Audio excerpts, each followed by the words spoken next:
오늘날 동물원은 맘만 먹으면 찾아갈 수 있는 곳이 되었습니다. 우리가 흔히 알고 있는 동물들을 비롯해 쉽게 볼 수 없는 동물들 또한 볼 수가 있습니다. 한국에서도 익히 알려져 있는 서울대 공원과 서울 어린이 대공원의 동물원을 포함해 전국에 규모 있는 동물원의 수만 18곳 정도 되죠. 그렇다면 최초의 동물원은 언제 생겼을까요? 한번 알아보도록 하겠습니다. 인류 역사에서 가장 오래된 동물 사육에 대한 기록은 고대 수메르 문명에서 나타납니다. 수메르 문명에서는 함부로 왕이 자신의 자리를 넘보지 못하게 하기 위해 동물들을 이용했습니다. 흔히 볼 수 없는 동물들을 전시해서 자신이 대단한 사람이라는 인식을 신하와 백성들에게 심어주었습니다.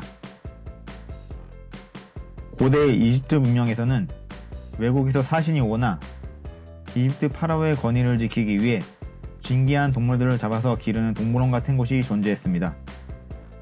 기원전 3500년 시기의 고대 이집트 수도였던 히에라콘폴리스에서 코끼리, 하마, 원숭이 등 112개의 동물뼈가 발견이 되었죠. 이 뼈들은 이집트 귀족들의 무덤에서 발견이 되었는데요. 희귀한 동물들은 아무나 가질 수 없었고 오직 태양의 자식만이 가질 수 있는 상징적인 의미를 가지고 있었습니다. 그래서 이집트의 파라오가 얼마나 대단한 힘과 권위를 가지고 있었는지를 보여주는 방법으로 동물원을 이용했죠.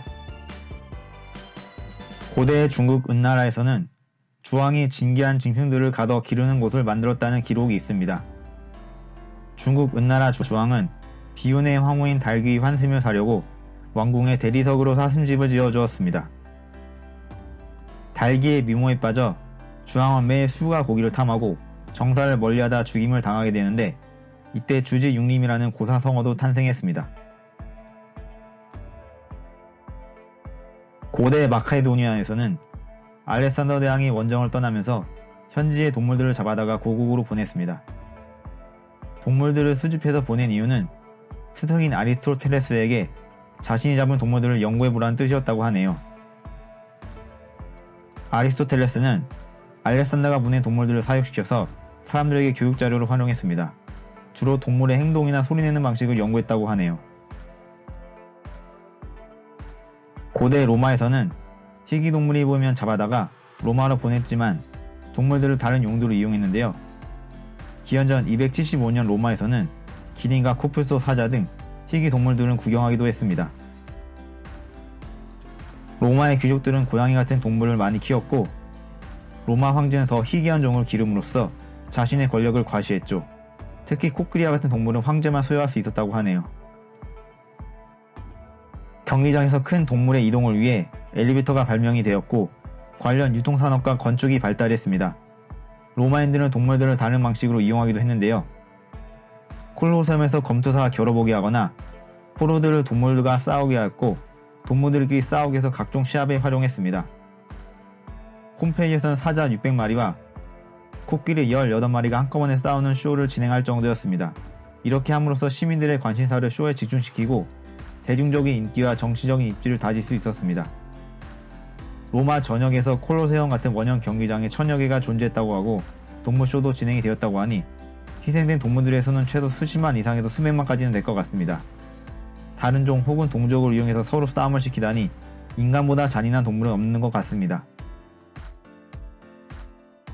신라에서는 수도 경주에서 왕족 차원으로 인공호수 동굴과 월지 가운데의 섬들에 진귀한 동물들을 풀어 길렀다는 기록이 존재합니다. 이 이유는 앞서 다른 문명들이 동물들을 길렀던 이유와 비슷했습니다. 고대에서는 주로 왕권의 강화를 목적으로 쉽게 볼 수 없었던 동물들을 전시했던 것으로 보이는데요. 왕이나 지도자가 특별한 사람이어야 하니 특별한 동물들을 길러서 밑에 사람들을 쉽게 통제하기 위한 수단으로서 활용했다고 보시면 될 것 같습니다. 중세에서는 잉글랜드 국왕인 헨리 1세가 우드스톡의 궁전에 동물들을 수집한 기록이 존재합니다. 1204년 존 1세는 런던타운에 왕실동물원을 설립했습니다. 이 왕실동물원은 엘리자베스 1세 여왕의 통치기간 중에 일반 대중에게도 공개가 되기도 했습니다. 유럽인들이 다른 대륙으로 진출해서 식민지가 점차 확장하게 되자 각종 동물들을 식민지에서 잡아옵니다. 부자들은 자신의 재산과 능력을 자랑하기 위해 동물들을 전시했는데요.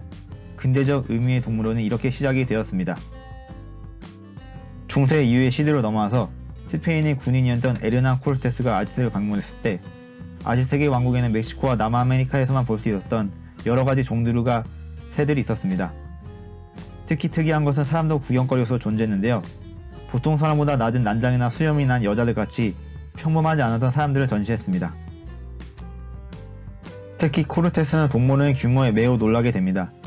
동물들의 수는 수천 마리 이상이었고 이 동물원을 관리하는 사람이 종류별로 최소 300명 이상은 되어 보였으며 다른 일은 하지 않고 오로지 관리하는 데에만 일을 했다고 합니다. 1664년 프랑스 루이 14세는 베르사유 궁정 내의 왕실 차원에서 머네절이라는 프랑스 최초의 왕실 동물원을 열게 됩니다. 이 동물원은 프랑스 최초라는 상징성이 있었죠. 1752년 오스트리아의 빈에 설립된 쇤브른 동물원이 우리가 생각하는 동물이라는 개념의 최초의 동물원입니다. 당시 오스트리아 헝가리 제국의 프란츠 1세가 왕비인 마리아 테레지아 왕비를 위해 베르사유 궁전을 모델로 하여 설립한 것으로 알려져 있는데요. 원래는 이전의 다른 국가들과 같이 황실 동물원이었으나 1765년 요제프 2세가 일반 시민에게 개방하였습니다. 1906년에는 세계 최초로 동물원 내 코끼리 교배에 성공했고 현재는 동물 전시 외에 교육, 생물종 보전, 자연보호 등을 함께 수행하고 있다고 하네요. 1773년 영국은 런던 북서버 이스터 익스체인지 건물 내에 최초의 사설 동물원을 만듭니다. 이 동물원의 부지는 원래 이스터 백작의 개인적인 상점을 목적으로 설치하기 위해 건축될 예정이었으나 1774년 동물원으로 더 유명해지게 되죠. 이 동물원에서는 서커스를 운영하였는데 서커스의 호랑이가 울어대는 포효 소리에 지나가는 말, 개, 고양이가 놀라는 일이 많았다고 하네요. 1826년 런던에 동물학회가 들어서고 1828년 런던 리젠트 파크에 온순한 동물원의 개념이자 최초의 근대적 동물원인 런던 동물원이 설립됩니다. 처음에 학술적인 목적으로 이용되었으나 1847년에는 일반 대중에게도 공개가 되었고 1854년에는 세계 최초로 수족관도 설치되었습니다. 이제 동물원은 소수의 사람들을 위한 게 아닌 시민을 위한 동물원으로서 기능을 하게 됩니다. 런던 동물원의 설립에 이어서 더블린, 베를린, 암스테르담 등 유럽 각지에 차례차례 동물원이 들어섰습니다. 1864년 미국 뉴욕 센트럴파크 동물원이 들어섰고 이어 1874년 시카고 링컨파크 동물원, 1874년 필라델피아, 워싱턴, 덴버 등의 동물원이 개원했죠. 아시아에서는 일본의 시기가 가장 빨랐습니다. 1882년 도쿄 우에노 동물원, 1903년 교토 동물원이 개원했고 중국에서는 1906년 베이징 동물원이 개원했습니다. 우리나라에서는 동물원 역사가 아픈 역사로 기억되고 있는데요. 1905년 을사조약의 부당함을 알리기 위해 고종 황제는 이준, 이상설, 이의종을 헤이그 특사로 보냈는데요. 헤이그 특사 사건이 일제에 실패한 뒤에 일제 이에 대한제국의 고종 황제가 강제 퇴위를 당하는 사건이 발생합니다. 고종의 후임으로 즉위한 순종은 일제에 의해 강제로 경운궁에서 창덕궁으로 거처가 옮겨집니다. 일제는 1907년 7월 순종을 창덕궁으로 보낸 후에 새 궁궐에 대한 논의를 했습니다. 창덕궁의 수리를 담당한 일본인인 고미야 사모마스는 궁궐 내에 동물원, 식물원, 박물관을 설치하는 것을 건의했고 곧 채택되었습니다. 그리고 1월부터 동물원, 식물원, 박물관 설립 준비가 진행이 되죠. 곧 한국 최초의 동물원이자 식물원이자 박물관이 개장을 한 것입니다. 처음에는 특별한 이름 없이 창경운의 동물원, 식물원, 박물관을 부르던 이곳은 잠시 동원으로 불렸다가 한일 병합조약 이후에 1911년 4월 창경원이라 정식 명명되었습니다.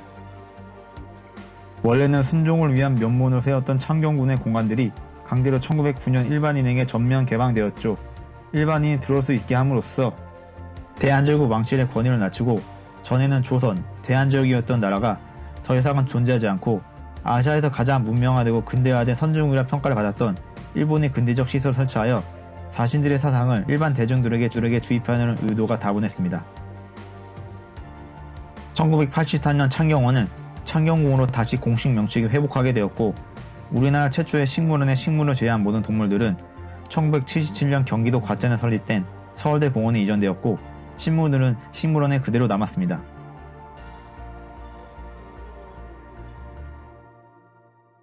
독일에서는 1907년에 하겐베크 동물원이 설립되는데요.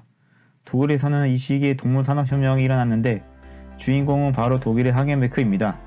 그는 물려받은 서커스단을 비롯해 유럽의 많은 동물원에 지속적으로 진귀한 동물을 공급했고 사업은 번성했습니다.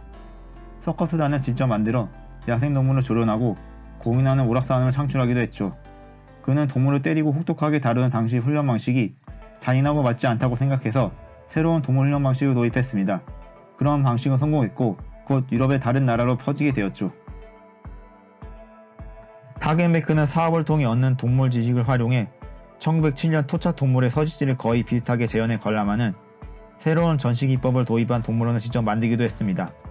사하라 사막, 아프리카 정글, 아프리카 초원, 미국의 평원, 북극과 남극의 얼음 등을 재현한 이 동물원은 현재 생태원 동물원을 지향하는 20세기 동물원의 모델이기도 하죠.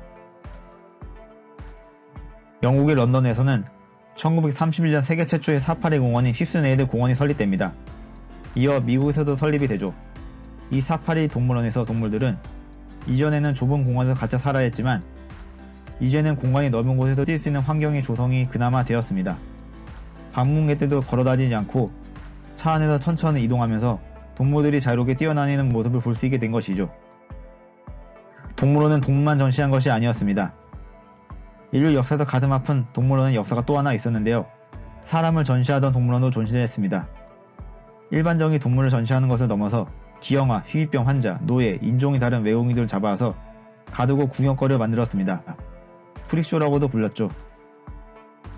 1907년 하겐베크 동물원의 창시자인 하겐베크는 식민지에서 토착민들을 잡아다가 유럽의 동물원에 전시하곤 했는데 사람들이 기후변화 환경에 적응을 못하고 죽어나기도 합니다.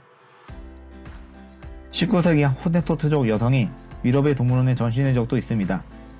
사키 바트만이라는 이름의 남아프리카 출신의 코이코이족 여성은 원래 남아프리카 코이코이족의 평범한 소녀였으나 15살이 되던 해 유럽인들이 침략으로 부족 대다수가 몰살당했고 영국에 잡혀와서 서커스에서 알몸 상태로 사람들의 구경거리가 되었습니다.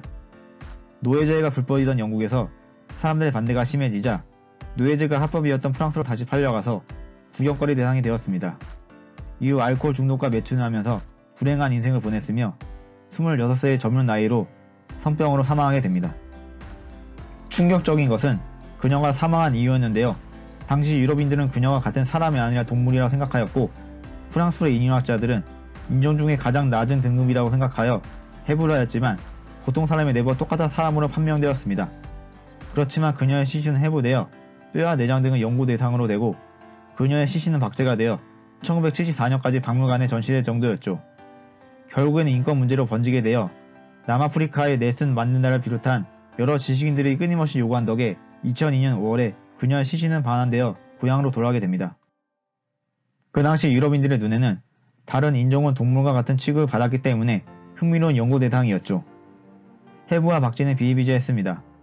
독일에도 민족 전시라는 이름을 내걸고 자신들 게르만인이나 다른 백인과 다른 외모를 가진 사람들을 전시한 적이 있습니다.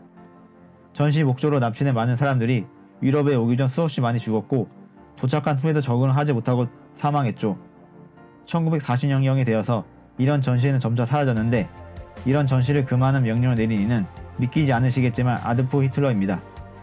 1958년 벨기에는 식민지인 콩고의 사람들을 동물원에 잡아와서 현지인 전시회를 한 적도 있었습니다.